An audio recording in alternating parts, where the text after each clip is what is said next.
que Dieu, selon Amos 3, verset 7, il déclare que Dieu ne fait rien sans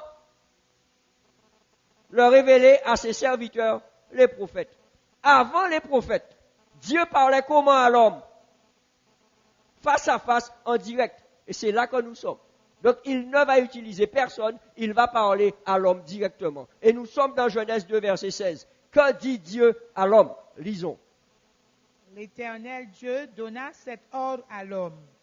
Tu pourras manger de tous les arbres du jardin. Continue, 17 aussi. Mais tu ne mangeras pas de l'arbre de la connaissance du bien et du mal, car le jour où tu en mangeras, tu mourras certainement. Alors, mes amis, sachez que Dieu a mis l'homme dans ce jardin merveilleux qu'il a créé et il lui donne des recommandations. Entre autres, il lui dit, tu as la possibilité d'avoir accès à tout le jardin, sauf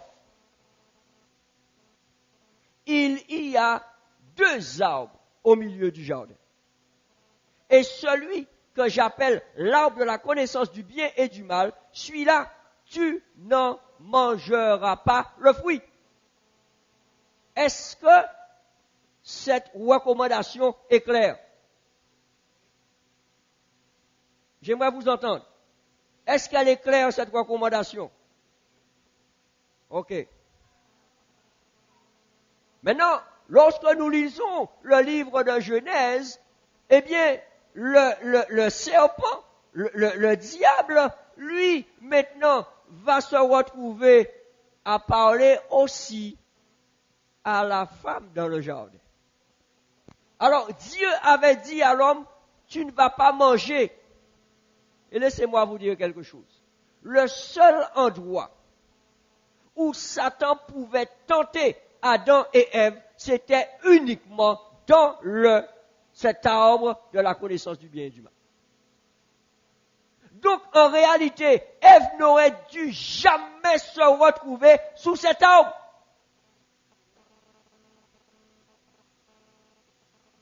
Je vais maintenant faire une déclaration qui n'engage que moi. Si tu travailles avec Marie, il parti pommelé.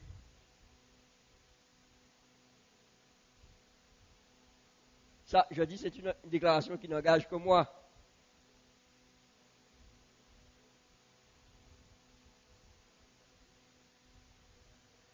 Ouais, j'ai trouvé quelqu'un qui a une imagination encore plus féroce que la mienne. Parce que frère Jasmin m'a dit peut-être que son mari lui a dit va faire un tour.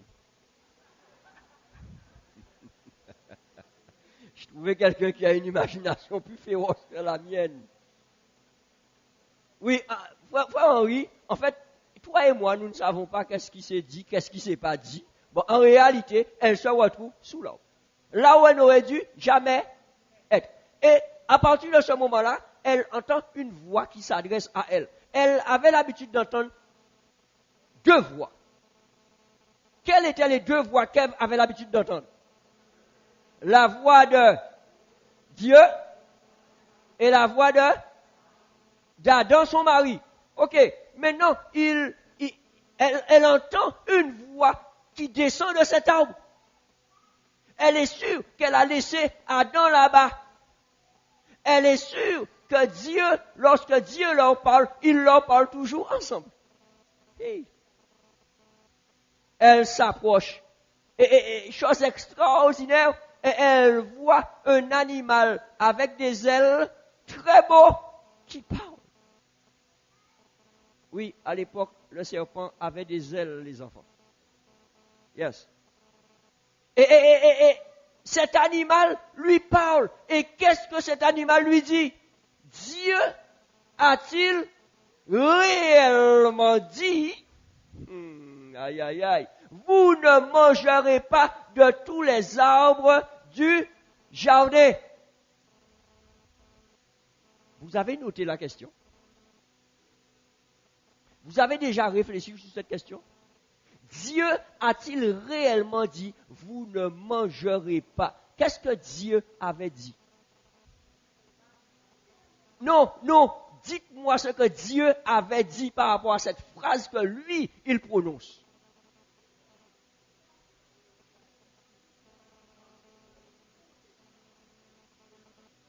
Réponse là dans la Bible.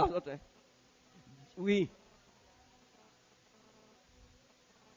On peut manger. Dieu leur a dit, vous mangerez de tous les arbres du jardin, sauf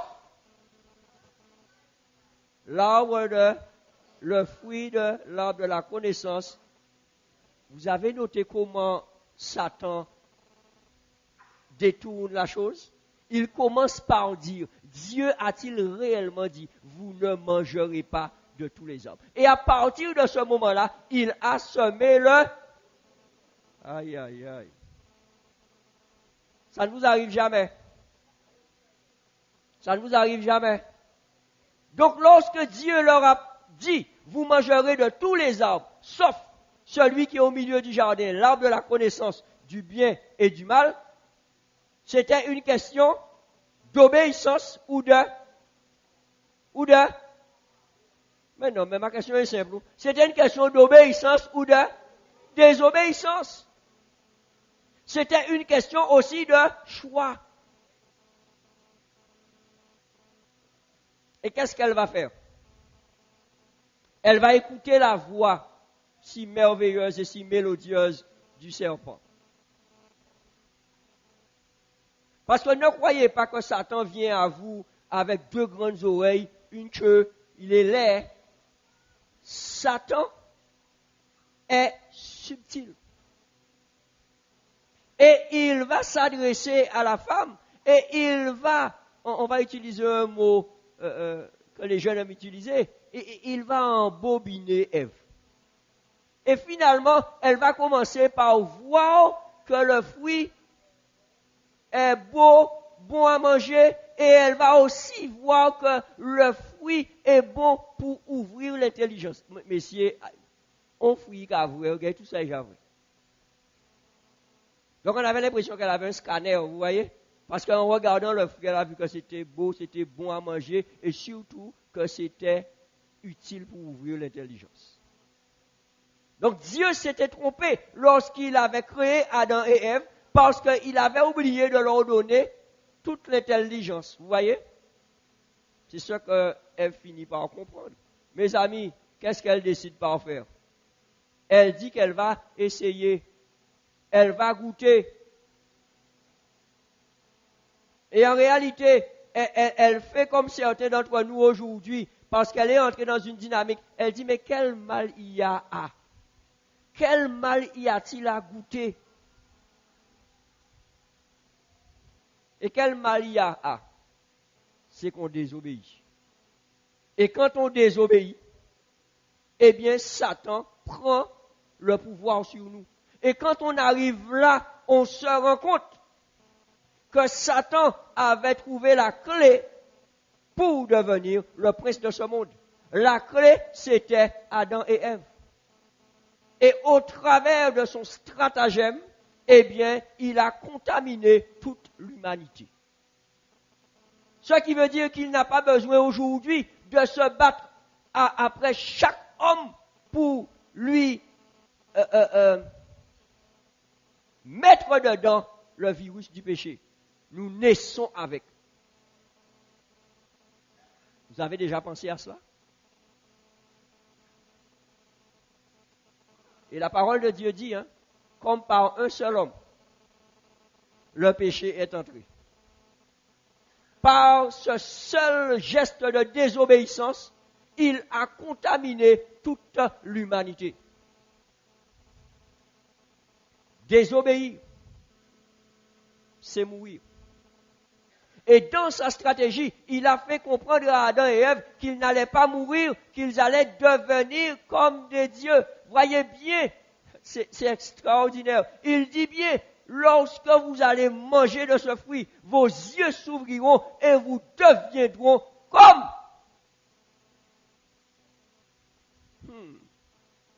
Il ne leur a pas dit vous deviendrez Dieu.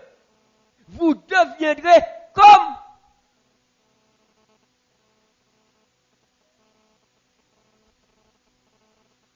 Et à partir de ce moment-là,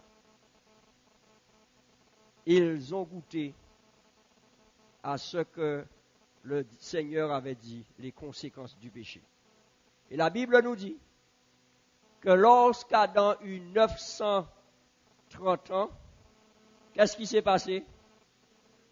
Et qu'est-ce que Dieu lui avait dit? Le jour où tu en mangeras, tu... Et Satan lui avait fait comprendre, tu ne vas pas mourir, tu vas pas mourir. Et quand elle a mangé, elle a vu qu'elle était vivante, il dit, ah, mon pays est mort. Donc il prend un premier coup de dent, il dit, ouh, aïe, pas fait. Il passe un petit pont et fait. Il dit, bah, il prend un deuxième coup de dent. Là, il prend un deuxième coup de dent. Aïe, pas fait. Il dit, oh, gay Jean, papa, couillonné nous. Il dit, nous, le jour où nous mangeons ça, nous morts. Portez mon œuvre. Il dit, Adam, goûte ça.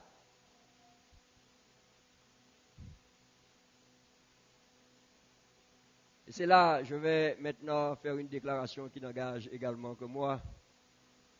C'est là que je dis que les hommes aiment plus les femmes que les femmes n'aiment les hommes.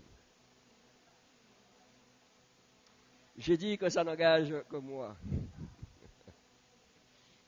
Parce que il va aller dans son amour jusqu'à désobéir comme sa femme et mourir avec elle. Quel amour extraordinaire, n'est-ce pas? Mesdames, êtes-vous prêtes à mourir pour votre mari comme Adam était prêt à mourir pour eux?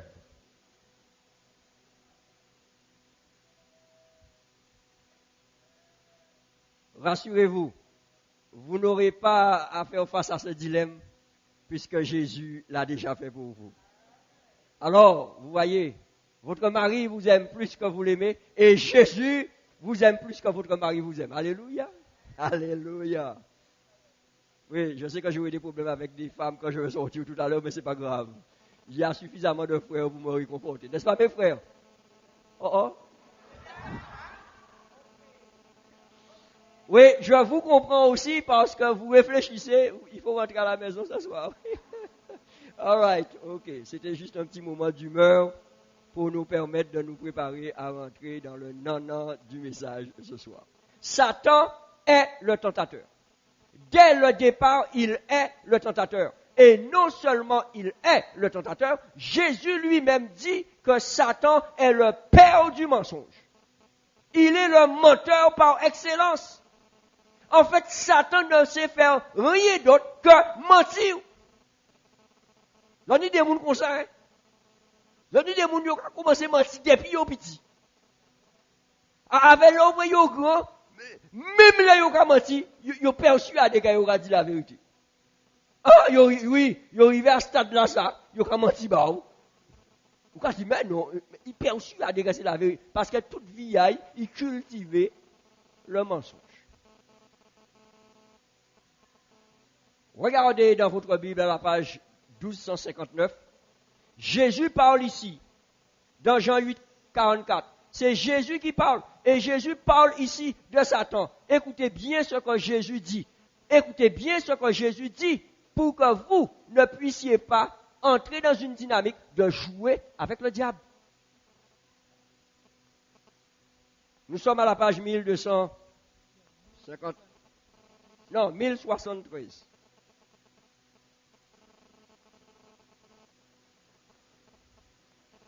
Nous y sommes.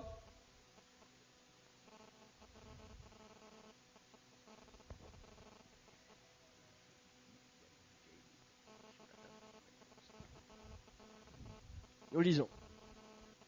Vous avez pour père le diable, et vous voulez accomplir les désirs de votre père.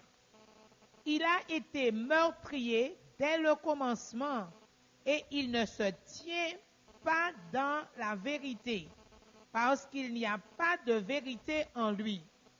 Lorsqu'il profère le mensonge, il parle de son propre fond, car il est menteur et le père du mensonge.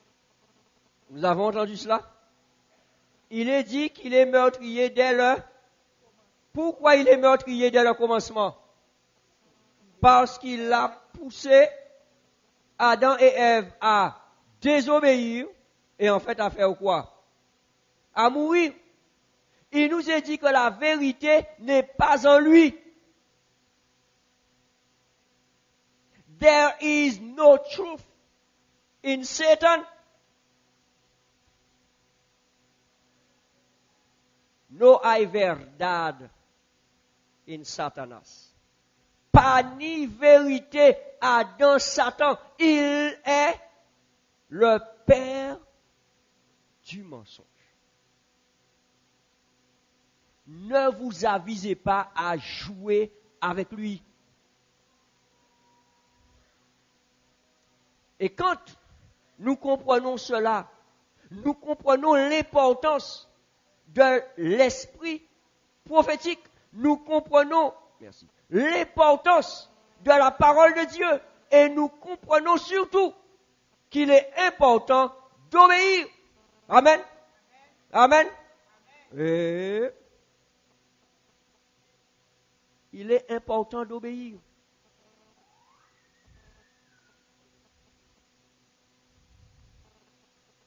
Nous sommes où ici? Nous sommes sur quelle planète? La planète Terre. Alors regardez avec moi dans vos Bibles, dans Apocalypse 12, 12. Dieu nous envoie un avertissement à nous qui sommes sur la terre. Dieu nous dit, ne vous réjouissez pas étant sur cette terre.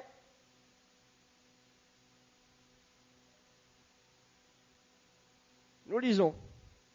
C'est pourquoi réjouissez-vous, cieux, et vous qui habitez dans les cieux. Ok, qui doit se réjouir? Ceux qui habitent dans les cieux. Les habitants des cieux. Est-ce que nous sommes déjà dans les cieux? Non, ok. Malheur à la terre et à la mer, car le diable est descendu vers vous, animé d'une grande colère, sachant qu'il a peu de temps. Est-ce que c'est clair pour tout le monde? Est-ce que c'est clair pour vous? C'est clair pour toi?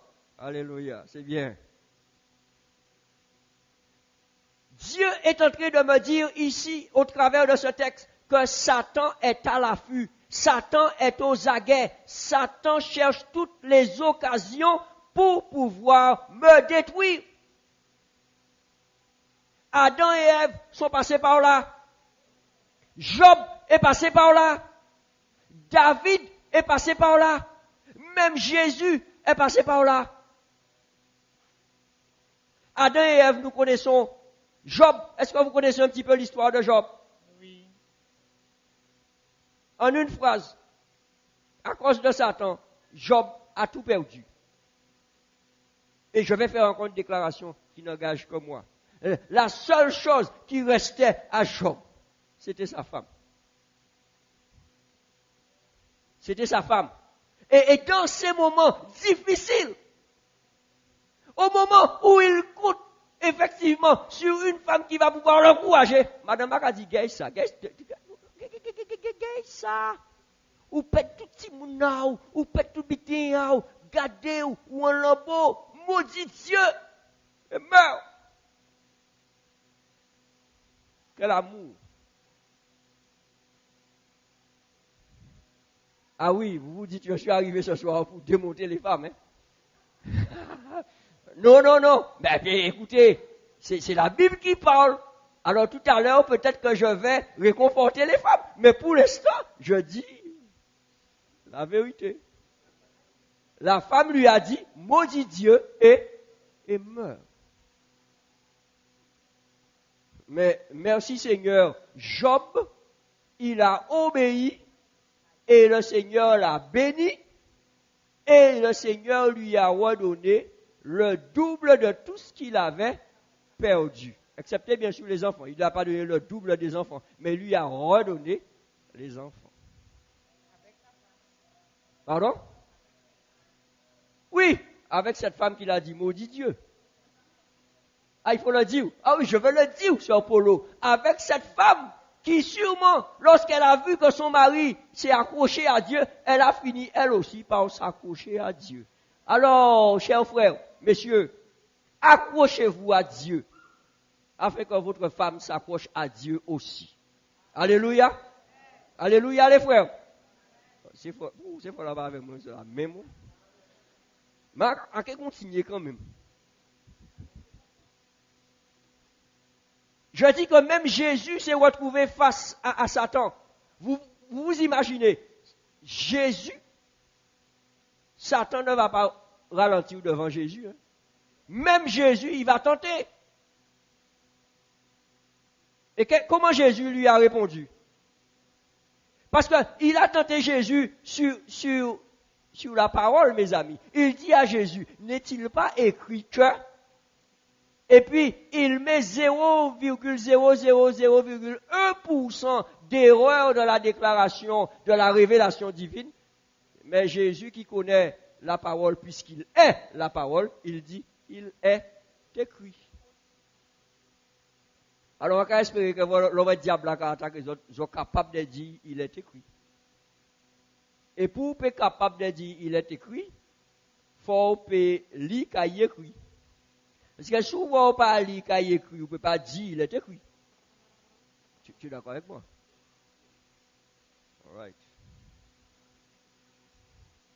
Mais il y a un autre homme, nous revenons à notre statut encore ce soir. Il y a un autre homme qui a dû se retrouver face à ce choix également. C'est le roi de Babylone. Et il s'appelait comment, les enfants?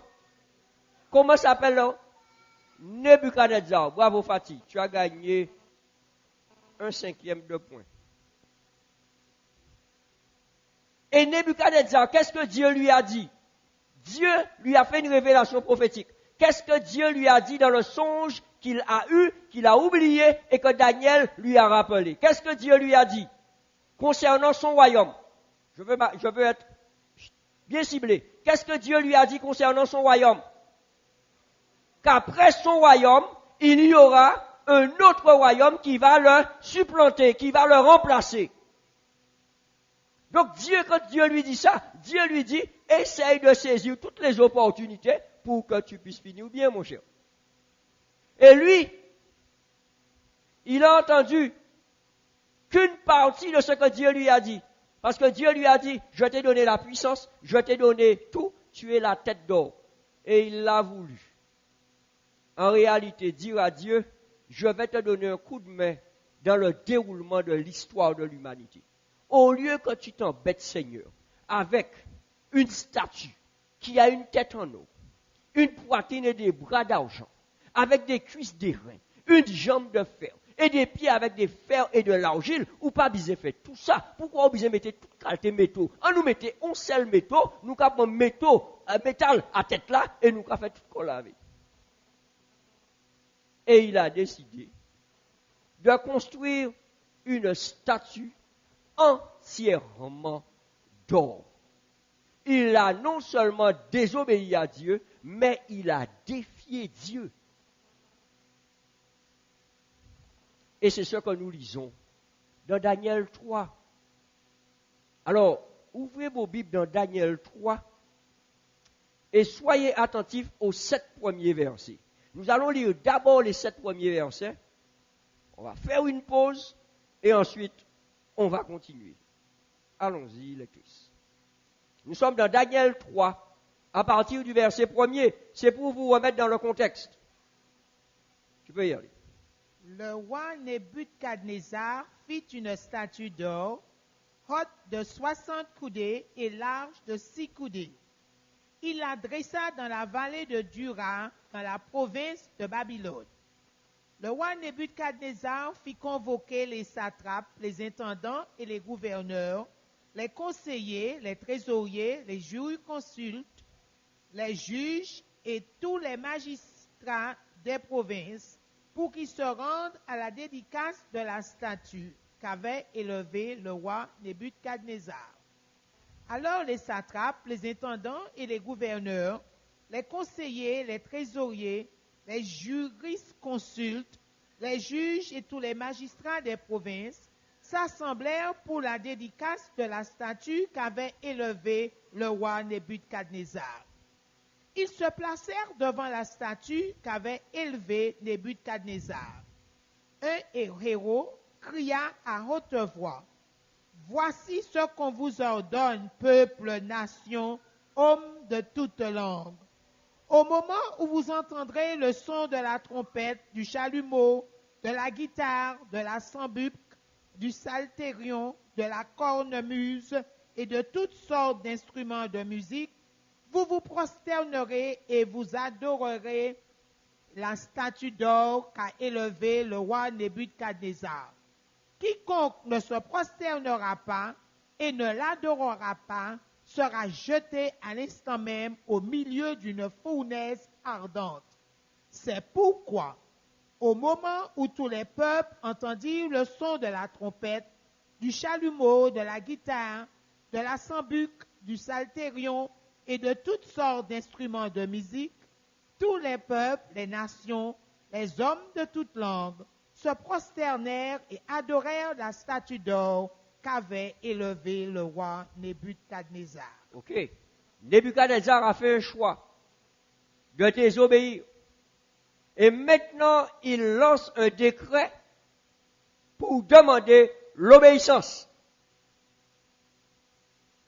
à sa désobéissance. Et il demande à tout le monde, lorsqu'ils vont entendre le carnaval, c'est bien ça ici, hein? Là, on a dit toutes sortes d'instruments là, c'est un carnaval. Lorsque, au bruit du carnaval, tout le monde, oui, vous vous dites que je n'utilise aucun mot par hasard, ça c'est clair. Tout le monde va se prosterner et va adorer ma statue. Une statue, la Bible nous dit, qui faisait 60 coudées, c'est-à-dire plus de 30 mètres de haut. D'or pur, dressé dans la vallée de Dieu. Et bien sûr, notez, il faut essayer de vous mettre dans le contexte. Nous sommes dans cette vallée et il a convoqué tous ses magistrats. Et quand on compte, parce que le royaume de Babylone à l'époque avait plusieurs provinces, donc avait plusieurs gouvernements, etc., les historiens nous disent qu'il avait convoqué à peu près 2000 hommes. 2000 hommes dans cette vallée, une grande statue de 30 mètres de haut, entièrement d'or, donc qui doit briller, l'orchestre carnavalesque qui est à côté, et je veux aussi imaginer les fournaises ardentes qui sont chauffées, qui sont là, parce que Dieu lui a demandé d'obéir, mais Dieu ne l'a pas menacé. Dieu lui a pas mis la pression dessus, n'est-ce pas? Mais lui, il veut que les gens obéissent, mais il met à côté une bonne raison pour que les gens obéissent. En réalité, dans sa désobéissance, il dit aux hommes, il dit à tous ces magiciens, ces chaldéens, c'est obéir ou mourir. C'est bien ce que Dieu avait dit. Mais lui, il va transformer ça à sa manière. Et la fournaise est en train de chauffer. Et les 2000 hommes entendent résonner les instruments. Mais parmi ces 2000 hommes, il y a 3 hommes qui vont faire un choix différent. Nous sommes de retour dans Daniel 3, nous lisons le verset 8 et suivant. À cette occasion et dans le même temps, quelques Chaldéens s'approchèrent et accusèrent les Juifs. Ils prirent la parole et dirent au roi Nebuchadnezzar, « Ô roi, vis éternellement. Tu as donné un ordre d'après lequel tous ceux qui entendraient le son de la trompette, du chalumeau, de la guitare, de la sambuc, du psalterion, de la cornemuse et de toutes sortes d'instruments devraient se prosterner et adorer la statue d'or, et d'après lequel quiconque ne se prosternerait pas et ne l'adorerait pas serait jeté au milieu d'une fournaise ardente. Voilà le verset 12 qui nous intéresse. Or, il y a des Juifs à qui tu as remis l'intendance de la province de Babylone, Shadrach, Meshach et Abednego, hommes qui ne tiennent aucun compte de toi, ô roi. Ils ne servent pas tes dieux et ils n'adorent point la statue d'or que tu as élevée. Ok, parmi ces environ 2000 hommes, il y a 3 têtes à lac qui n'ont pas compris ce que le roi a dit. Alors, vous savez, vous avez toujours, que ce soit à l'école, à la maison, des fois à l'église, vous avez toujours des rapporteurs. Ah oui, vous avez ceux qui courent. Maîtresse, maîtresse.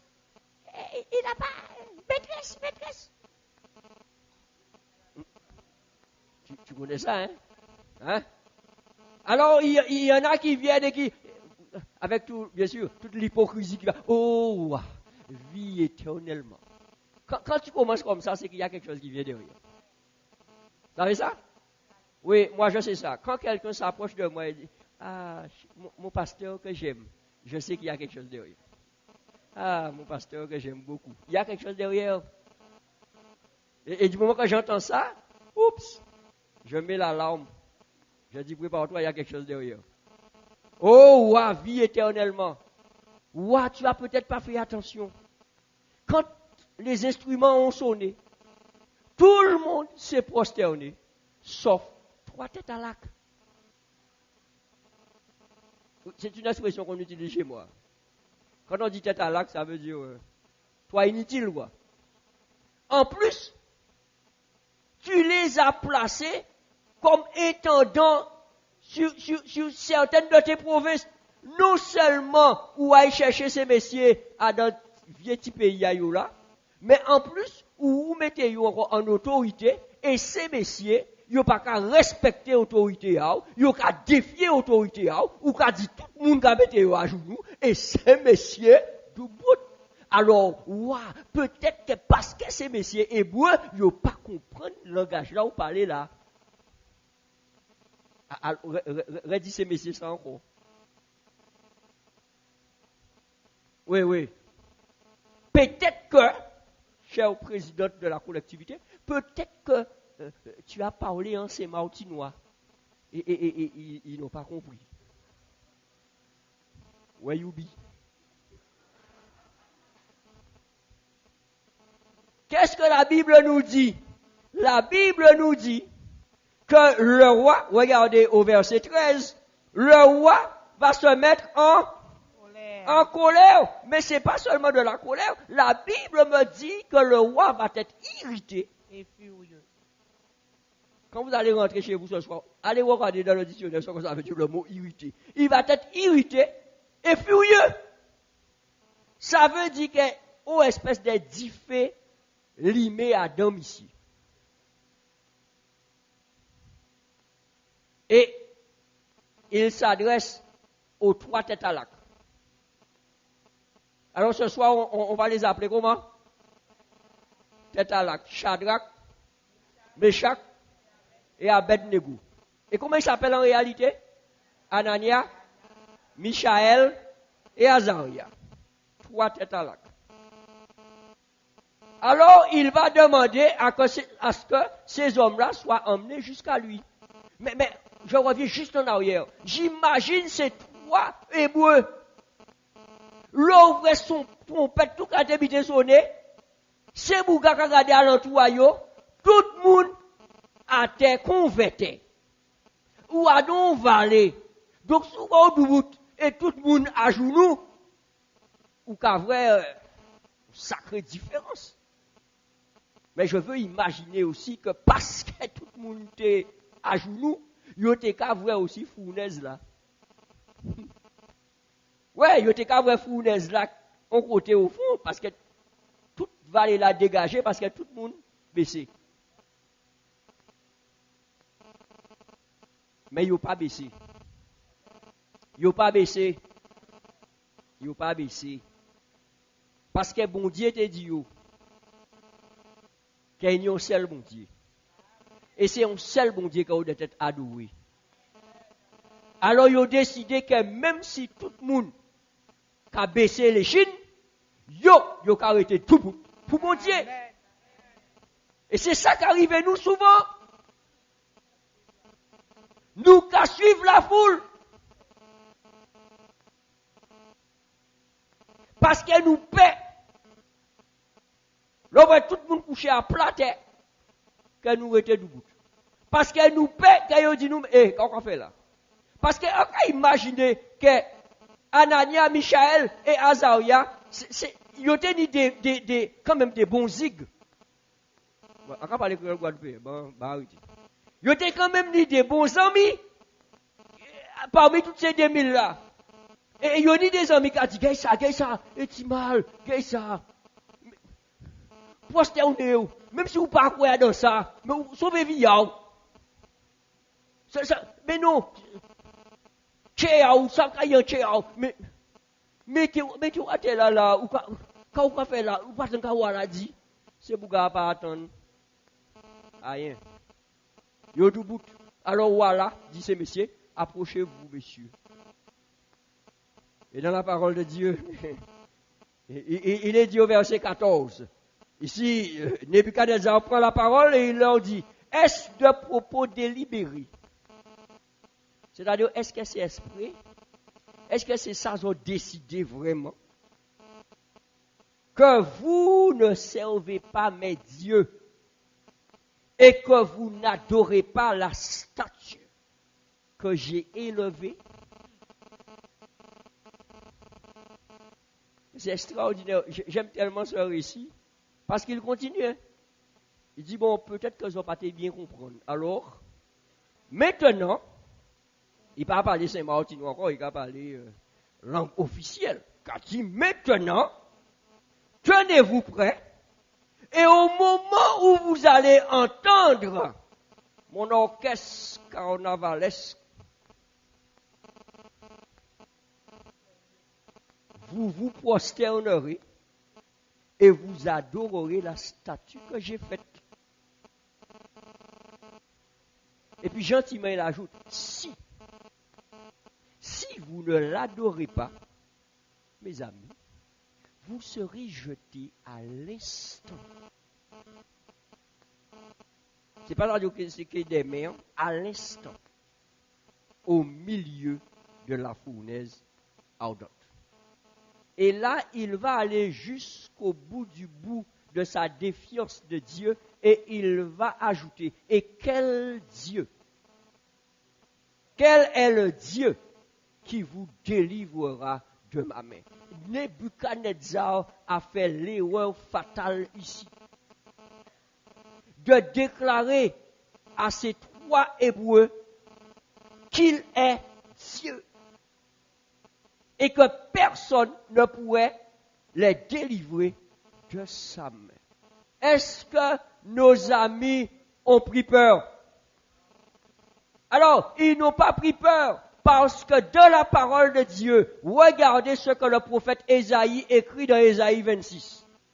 Au verset 3, Ésaïe dit, à celui qui est ferme dans ses sentiments, tu assures la paix parce qu'il se confie en toi. Et que dit le verset 4, lectrice? Confiez-vous en l'Éternel. Confiez-vous en l'Éternel. Et ce n'est pas aujourd'hui. Confiez-vous à l'Éternel à perpétuité. Amen. Amen. Ce n'est pas l'habitude bon pour confier à l'oreille pas bon aussi. Ou c'est pas qui l'oreille pas bon. L'oreille bon aussi. Car l'Éternel est le rocher des siècles. Car l'Éternel est. Il n'est pas dit l'Éternel est la statue des siècles. Hein? Il est le rocher. Donc c'est la promesse de Dieu. Et lorsque Dieu me fait sa promesse, j'obéis. Amen. Et ces trois hommes se sont rappelés ce qu'ils avaient appris. Que Dieu n'abandonne jamais ceux qui lui font confiance. Je répète, Dieu n'abandonne jamais ceux qui lui font confiance. Amen. Alléluia. À partir de ce moment-là, ils se sont rappelés, ils sont retournés dans les premières révélations de Dieu ou dans le livre de l'Exode, lorsque Dieu a donné à Moïse la loi. Là où Dieu a écrit cette loi de ses propres droits, il a écrit au verset 4 concernant justement l'adoration. Et qu'est-ce qu'il est dit, le Christ? Tu ne te feras point d'image taillée. Tu ne te... feras point d'image taillée. Et qu'est-ce qu'il a fait, Nebuchadnezzar? Il a fait une grosse image taillée, n'est-ce pas? 30 mètres de haut. Ni de représentation quelconque des choses qui sont en haut dans les cieux, qui sont en bas sur la terre et qui sont dans les eaux plus bas que la terre. Donc, tu ne vas pas prendre pour Dieu ni un oiseau, ni un poisson, ni quoi que ce soit de la création, parce que Dieu est le Créateur et le seul qui est digne d'adoration, c'est Dieu. Amen. Il l'a dit dans sa loi, et sa loi demeure éternellement. Amen. Nebuchadnezzar avait peut-être oublié ça, mais les 3 Hébreux, eux, n'ont pas oublié. Ils ont choisi d'obéir. Et ils vont dire au verset 16 à Nebuchadnezzar, nous n'avons pas besoin de te répondre là-dessus. Amen. Laissez-moi vous dire quelque chose. Lorsque le diable vous invite à rentrer dans une argumentation avec lui, ne leur répondez pas. Lorsque le diable vous rappelle votre passé et vous dit, d'après où tellement saint jeudi jour, ou qu'on oublie ça, vous avez fait? Ou qu'on oublie tout ça bêtise vous fait? Et puis il a commencé par tout une liste de tout ça vous fait. Regardez-vous, ou quand entrer dans une argumentation avec. Ah oui, il m'a fait ça parce que... Laissez diable là tranquille. Et qui dit comme ça, ben tout ça, sous besoin parler avec moi, en pas parler avec en un avocat. C'est Jésus-Christ, allez parler avec. Il dit Jésus-Christ, ça on va dire moi là. D'accord? Parce que moi en Jésus-Christ. Et c'est lui qui a défendu moi. C'est lui qui est avocat moi. Donc compagnie a rien à dire. 10 bitins en seul bitin ensemble. C'est que passé moi peut-être qu'il est sale. Mais futur là, il est brillant. Mais vous, futur là, chaud. Et le roi va mettre à exécution, puisque ces 3 hommes ont décidé de défier son autorité. Il va, messieurs, mesdames, monsieur Radiaton, c'est comprendre, doit pas comprendre même. Eh bien, nous allons chauffer fournaise là 7 fois. En fournaise, par définition, ni du bon chalet à dos. Mais là, il a chauffé 7 fois. Et la Bible nous dit que les hommes qui ont lié Anania, Michaël et Azaria, et qui sont venus pour les jeter dans la fournaise, la chaleur de cette fournaise chauffée 7 fois les a tués. Alors imaginez, c'est là où j'étais en dedans là. Aïe. Il vous est déjà arrivé de toucher le canari lorsqu'il est sur... Ça vous est arrivé? Je ne vous dis pas de mettre votre main dans le feu. Ça peut arriver par accident que toucher le canari là avec l'eau à des petits brûlés. Chaud. Alors imaginez-vous. Vous avez déjà essayé de mettre votre main... Tu as déjà essayé, Anaël? Tu as essayé. Et qu'est-ce que ça a donné comme résultat? D'accord. Ok. Il va jeter ces hommes dans la fournaise chauffée 7 fois. Alors imaginez-vous que les cadavres sont là autour. Ceux qui les ont jetés, ils sont nets par terre la mort. Ces hommes-là sont jetés dans le feu. Mais Dieu honore ceux qui lui obéissent. Amen. ils sont jetés dans le feu. Mais avant même qu'ils arrivent dans le feu, Dieu était déjà là.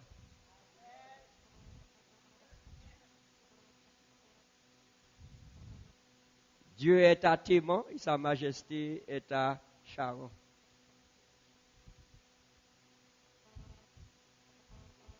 Je dis cela parce que j'ai partagé une réflexion avec certaines personnes dimanche matin.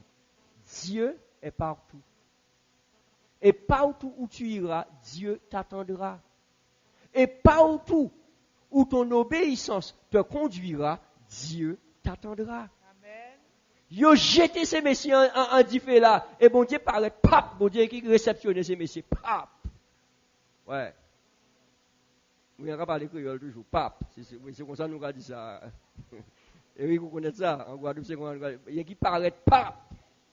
Et là, il paraît. Différents qui climatisé.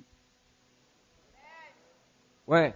Les bon Dieu qui paraît en différents, pape, là il est pape. Différents qui climatisé. Pas ni pour aller. Ces messieurs qui ont marché en diffé. Diffé pas brûler ces messieurs. Ces messieurs qui ont marché en diffé et ils ont parlé avec l'ange de Dieu. Ils ont dit, bien messieurs. Ils comprennent que c'est qui te met. Bon Dieu a dit, il va te savent.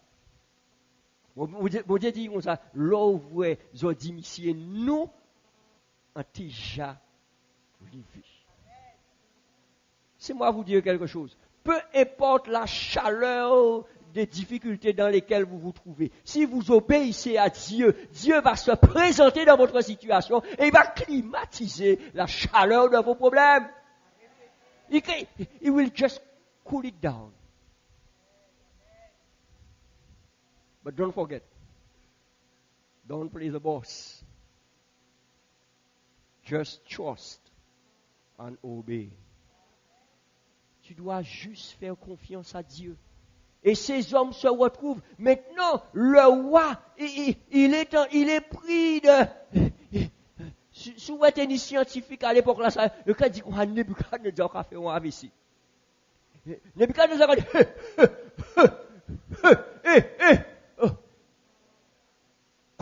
Combien de gens mettent en diffé là? Et c'est pour elle qui a dit 3. Il a dit, moi, j'ai 4. Et quatrième là, il a vu là. C'est Métamaniok. C'est Jésus-Christ. Il a marché en diffé. Il a marché en de l'eau. Il a marché dans tout bitin. Puis il peut venir à ses coups. Lorsque tu es en difficulté, que ce soit le feu, que ce soit l'eau, Jésus vient à ton secours et il te donne cette assurance qu'avec lui, tu es en sécurité. Alléluia. Et le conseil à suivre ce soir, mes amis, est celui-ci. Lorsque vous êtes face à des situations, que ce soit votre boss, que ce soit vos amis, vos amis, ceux qui se prétendent vos amis, que ce soit ceux qui vous diront que pour être un homme ou une femme, il faut faire ce qu'on veut, vous devez dire à cette personne, je préfère obéir que mourir. Parce que lorsque je commence à désobéir à Dieu, je commence à mourir à petit feu. Qu'est-ce que le Seigneur me dit dans Acte 4? Ce texte, je crois que le verset 19 a été lu au début. Mais lisons Acte. On va lire simplement 19.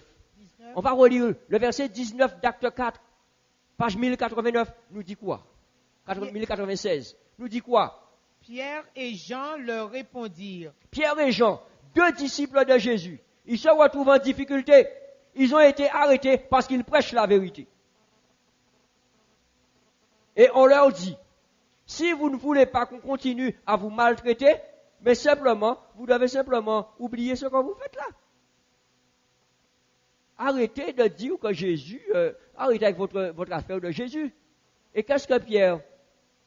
Jugez s'il est juste devant Dieu de vous obéir plutôt qu'à Dieu. Alors, si vous devez faire un choix entre obéir à Dieu et obéir aux hommes, quel sera votre choix? Si vous devez faire un choix entre obéir à Dieu et obéir au président de la République, quel sera votre choix? Si vous devez faire un choix entre obéir à Dieu et au président de la collectivité, quel sera votre choix? Si vous devez faire un choix entre obéir à Dieu et obéir à votre femme, quel sera votre choix? À Dieu.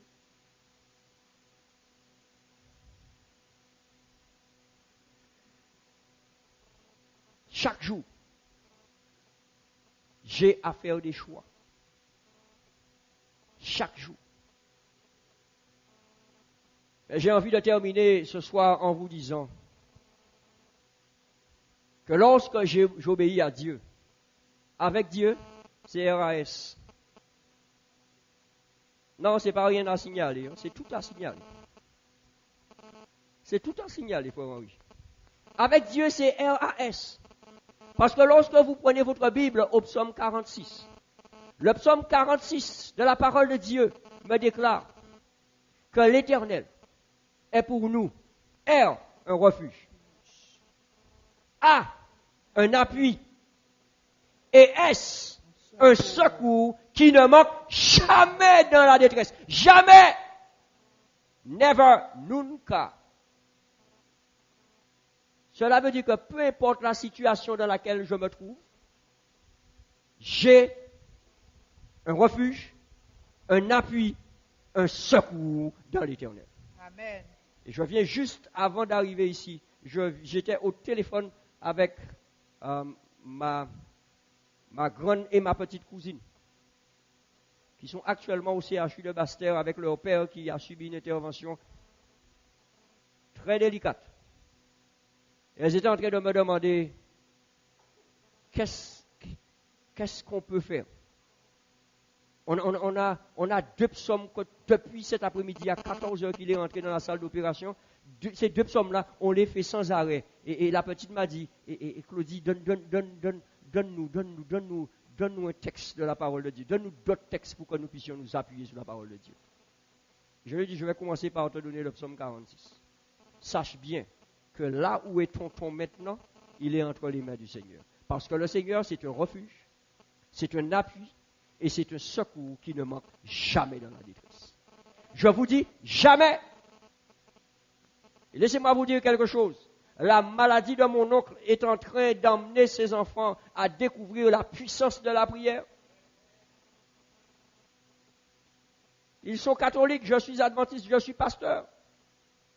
Mais chaque fois que je vais en Guadeloupe et que je vais prier avec mon frère, ils ne sont pas plus contents que cela. Et ils m'appellent tout le temps, prie et dis à ton église de prier pour papa. J'en ai une, la plus grande. Actuellement, sa radio est bloquée sur Radio Vie Meilleure. Elle est en train de faire le cheminement vers Jésus. Toutes les circonstances de votre vie sont des opportunités pour vous d'obéir et de laisser Dieu agir. Lorsque j'obéis, Dieu agit. Ces hommes auraient pu se dire, on va nous jeter dans le feu. Ils auraient pu avoir peur, mais ils ont une garantie.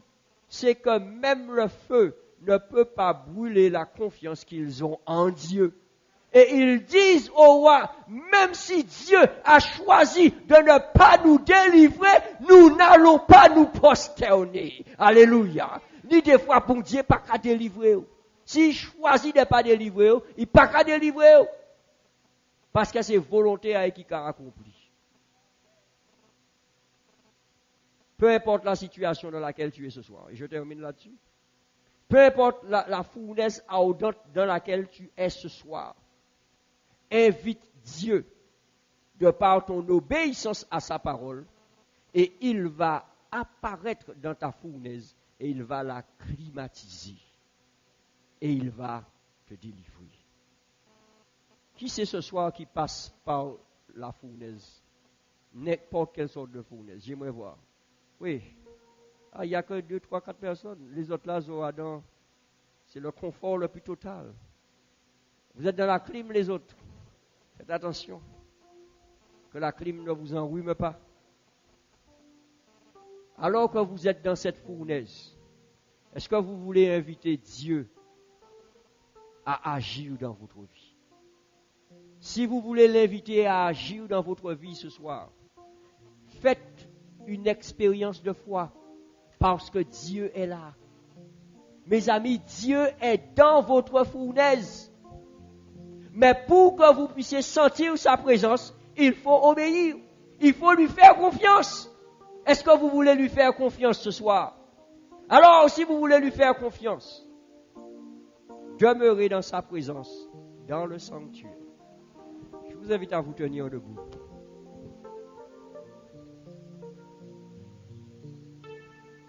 Actuellement, vous devriez être en paix. Il devrait y avoir une douce harmonie à l'intérieur de vous. Parce que Dieu est là. Il y a une douce harmonie dans le sanctuaire. Il y a un calme dans cette atmosphère. Déplacez-vous et venez déposer. Le Seigneur te dit, viens déposer tes fardeaux. Si tu es dans la fournaise, bouge. Viens. Dieu est là. Il est là. Il est là. Oh yes.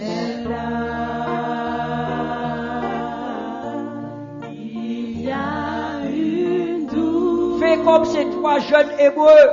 Ne regarde pas autour de toi pour te dire si les autres ne bougent pas, je ne bouge pas. C'est entre toi et Dieu. Il y a un calme dans cette atmosphère. Ressens cette paix de Dieu. Viens déposer. Déposer les fardeaux que tu portes dans le sanctuaire, car Dieu est là. Oh, God is here. Il est là. Dieu est là.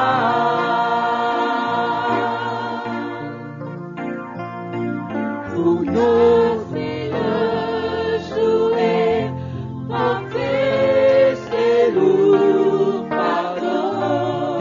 dépose ton fardeau. Il est là. Ferme les yeux et dépose ton fardeau maintenant. Dieu est là. Dis à Dieu que toi aussi tu es là. Pour nous donner Parce qu'il a cette espérance et nous vivante. relever. Oh, viens déposer. Viens déposer les fardeaux que tu portes. Dans le sanctuaire,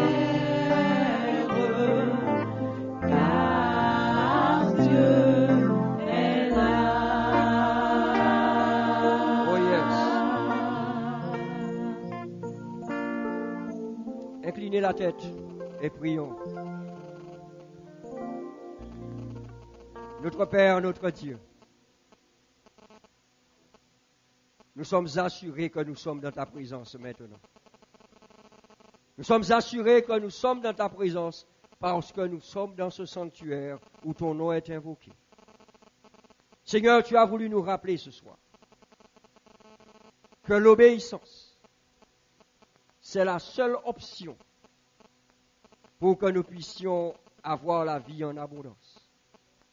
Seigneur, et cette obéissance dépend de notre connaissance de ta révélation. Ce soir, nous sommes là et chacun est présent devant toi. Et nous voulons, Seigneur, en cet instant, déposer nos fardeaux à tes pieds. Seigneur, tu connais les fardeaux de tout un chacun. Et en cet instant, Seigneur, alors que je vais me taire pendant un instant, chacun fera monter dans son cœur ses requêtes vers ton trône de grâce. Alors, Seigneur, entends nos prières. Entends-nous, Seigneur. Entends-nous.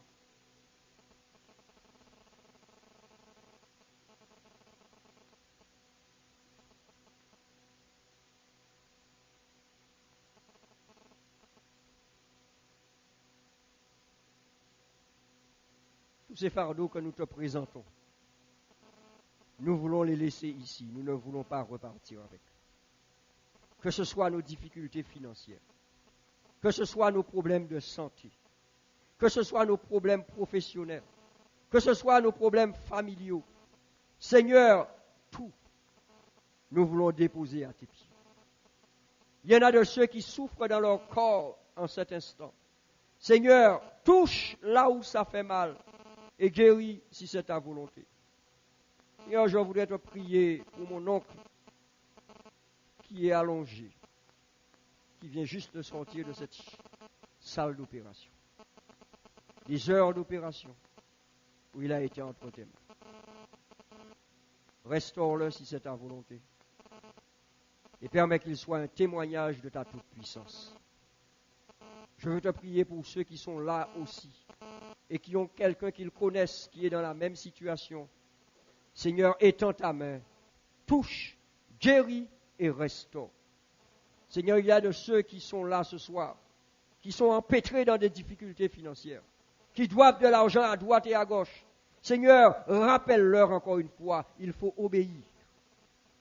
Obéir. Ils connaissent les principes.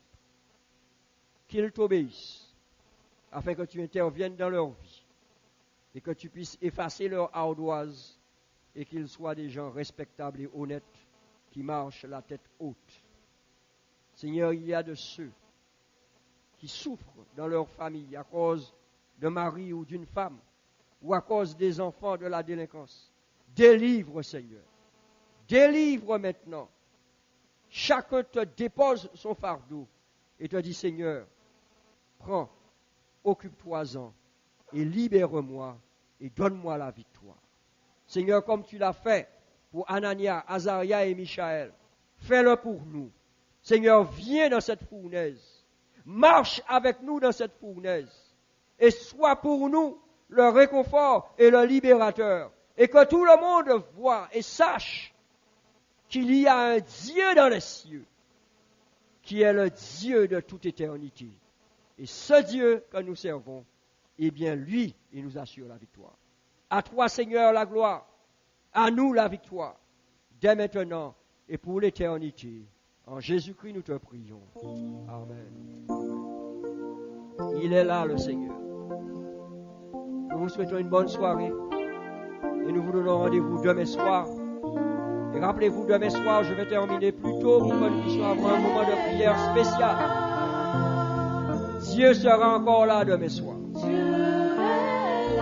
Oh yes. Il est là. Il veut casser le joug. Et il veut porter tes lourds fardeaux. Dieu est là, mon